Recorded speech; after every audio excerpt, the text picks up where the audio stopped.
Un dimanche matin, sous un ciel orageux, une foule vibrante s'entassait dans les murs de la lumière divine, impatiente de voir la prophétesse Clara, surnommée Mama Vision, célèbre pour ses dons surnaturels. On disait qu'elle pouvait percer les secrets les plus intimes et parler directement à Dieu. L'atmosphère était électrique, chargée d'espoir et de ferveur. Au cœur du service, un miracle éclatant fit exploser la salle en acclamations. Un homme, prétendument guéri, se leva en triomphe. Pourtant, au milieu de cette liesse, Sophie, une fidèle discrète, sentit un malaise grandir. Elle reconnut l'homme guéri, c'était un habitué du marché local, en parfaite santé.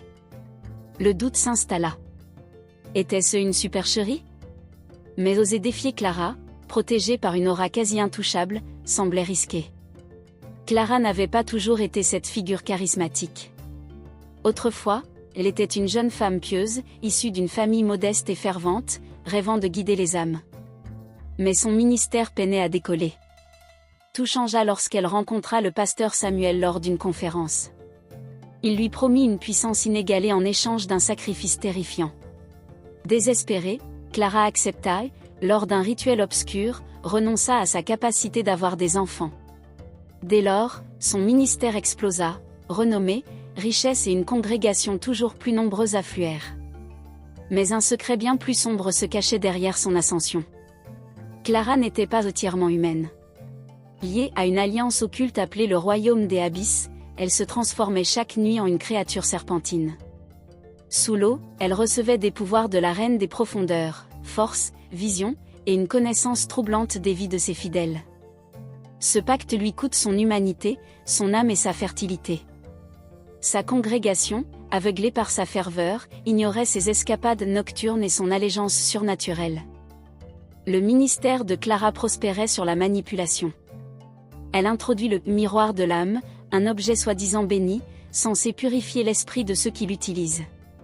En réalité, ces miroirs étaient des outils occultes, lui permettant d'espionner les pensées et les faiblesses de ses fidèles. Grâce à cette connaissance, elle impressionnait par des révélations divines, renforçant son emprise. Clara exploitait aussi financièrement ses fidèles. Elle vendait de elle eau soi-disant sacrée et de elle huile soi-disant bénite à des prix exorbitants, promettant miracles et prospérité.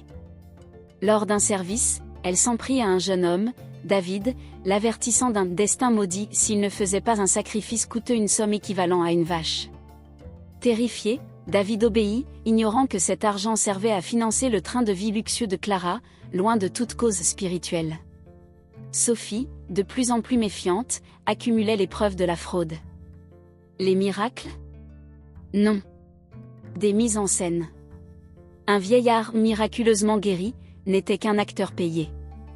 Clara amassait des fortunes grâce aux dons, s'offrant bijoux et propriétés. Pire encore, elle manipulait les relations, ciblant les hommes riches et mariés, semant la discorde avec leurs épouses pour mieux les séduire et s'assurer leur loyauté. Usant de révélations divines, Clara convainquait des hommes comme Monsieur Jonas que leurs épouses bloquaient leur bénédiction. Elle les charmait, promettant prospérité en échange de leur fidélité, brisant des familles par des liaisons calculées. Sophie, horrifiée par ces abus, découvrit l'ampleur de cette prédation. L'arnaque à l'eau sacrée fut la goutte de trop. Clara faisait payer des fortunes pour des jerrycans d'eau, qu'elle bénissait en y ajoutant simplement du sel et du sucre, trompant les fidèles avec un goût légèrement altéré. Sophie surprit des assistants riant de cette supercherie, ce qui renforça sa détermination. Une nuit, poussée par le courage, Sophie suivit Clara jusqu'à une rivière près de son manoir. Là, elle assista à l'impensable. Clara se transforma en une créature serpentine et plongea dans les eaux, confirmant son lien avec le royaume des abysses. La vérité était aussi terrifiante que évidente. Le lendemain, à l'église, Clara sembla deviner les soupçons de Sophie. Dans un sermon menaçant, elle l'appela publiquement, la mettant en garde contre les hauts troubles qu'elle osait explorer. Malgré la peur, Sophie tint bon, résolue à exposer la prophétesse. Finalement, Sophie agit.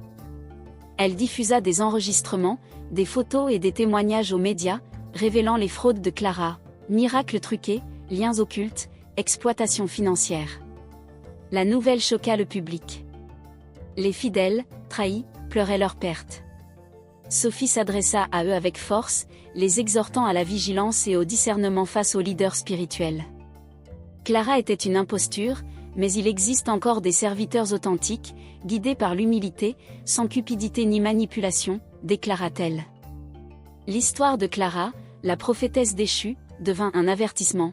La foi est précieuse, mais la vérité l'est encore plus.